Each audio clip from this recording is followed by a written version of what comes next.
Hello, this is Jolene White with Remax Suburban, and today is day 17 of our children's book Advent Calendar. And I'm proud to be able to read to you a heartwarming tale called Fletcher and the Snowflake Christmas by Julia Rawlinson. I'm choosing to read today's book a little differently than I have for the last 2 weeks, as I feel that the illustrations, they're very crisp, they're watercolor-like. And the way that I've been reading books the last few weeks, I really felt that this book would lose that magic. And so I wanted to showcase the book in a different way. It's a perfect book, actually, for any of my clients who've recently moved, or any family who's moved recently. The first thing on every child's mind this time of year: does Santa have your new address to deliver your presents? So we'll read this book, and I think this will give some assurance to our children that Santa does know how to find us on Christmas morning. So, Fletcher and the Snowflake Christmas. And I want to thank the Woodstock Public Library, as this was not a book that I had in my own personal library at home. So thank you so much for being able to loan this book out, and for all those families who've been listening to story time the last 2 weeks. There's plenty of books that you certainly don't have at home. Your local public library is a great resource. So I hope that you've turn to them and be able to check out some of these books that we've read so far, and read those at home for your children's enjoyment.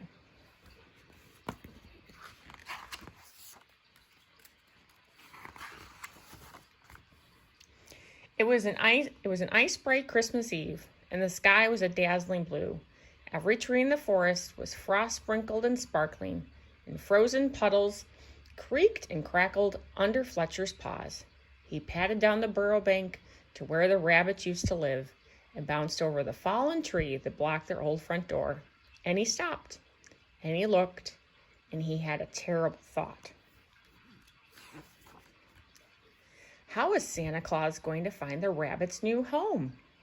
Fletcher shivered as a chill wind sliced through the forest, rattling the bare branches. He thought about how sad he would feel if he had to move from his cozy den. He thought about how the rabbits would feel if Santa Claus did not come. And then he thought about arrows. Fletcher began to search around, collecting sticks from the frosty ground and arranging them to make a trail of arrows leading to the new burrow.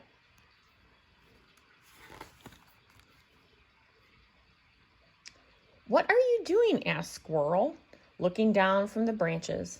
"Making a trail to show Santa Claus the way to the rabbit's new burrow," said Fletcher.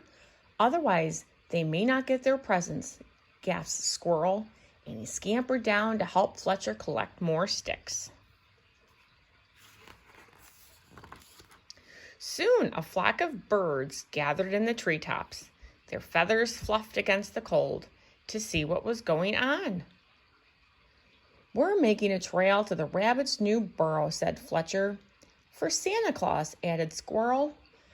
"We'll help you," chirped the birds.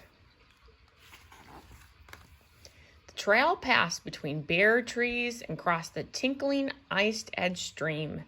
The sun began to set, turning the sky a dazzling gold. Fletcher and Squirrel shivered and hurried up the little hill to where the mice were draping their nest with leaves of holly and ivy. "What are you doing?" asked the mice. "We're making a trail," said Fletcher. "To the rabbit's new burrow," said Squirrel. "For Santa Claus," added the birds. "You'd better hurry," said the mice. "It's getting late. We'll help you."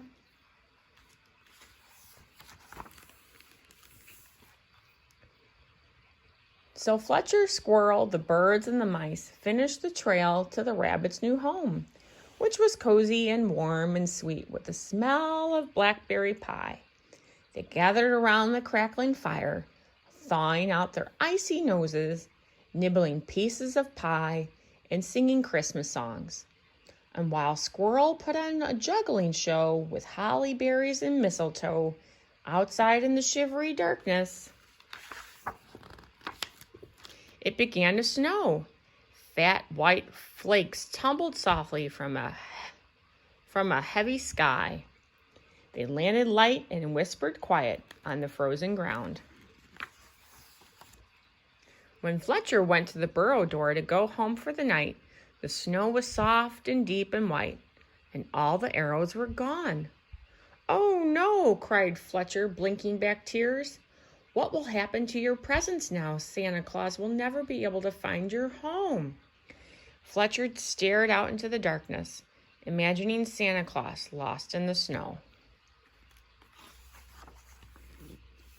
"I have an idea," Fletcher said, gathering his friends.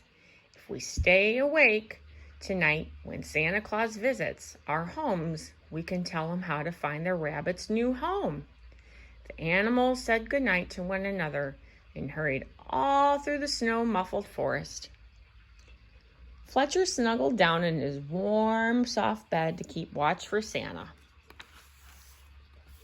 But, curled in the cozy hollow of an oak tree, Squirrel began to snore. High in the snowy branches of a fir tree, the birds began to doze. In their toasty, warm nest, the mice dreamed of berries wrapped with ribbons. And in his snug little bed, Fletcher's eyes closed. So when Santa Claus came to call, everyone was fast asleep. But the next morning, when Fletcher rushed to the rabbit's burrow, Santa Claus had found it after all. "I'm sorry I went to sleep," puffed Fletcher, "but I've brought you a Christmas rose. And we've brought nuts," panted Squirrel, carrying the mice through the snow. "And we've brought berries," said the birds. "And best of all, you've brought yourselves, and there's room in the burrow for everyone," said the rabbits. "Merry Christmas," cried the rabbits, and they welcomed their friends into their very bright warmth of their home. The end. And if you can't tell, there's actually glitter on the Christmas tree, which makes it very, very pretty. The end. So if certainly if you've read this book, or you've just read this book and heard this book and moved, I think you now have some assurance that Santa is coming and will be able to find you. So thanks for tuning in today, and we'll see you tomorrow.